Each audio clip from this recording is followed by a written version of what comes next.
এই যে পনির মশলা বানাবো আজকে।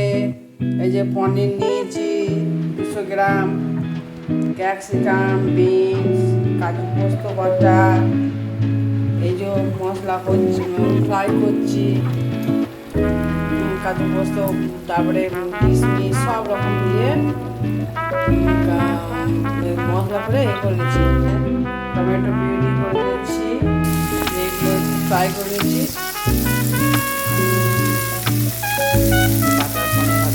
একটু বাটার দিয়ে দেবো, যে বানাচ্ছি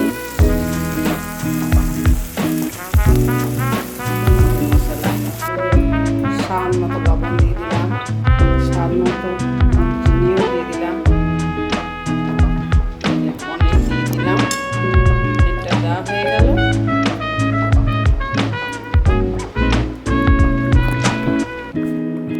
এবার বাটারটা দিলেই হয়ে যাবে।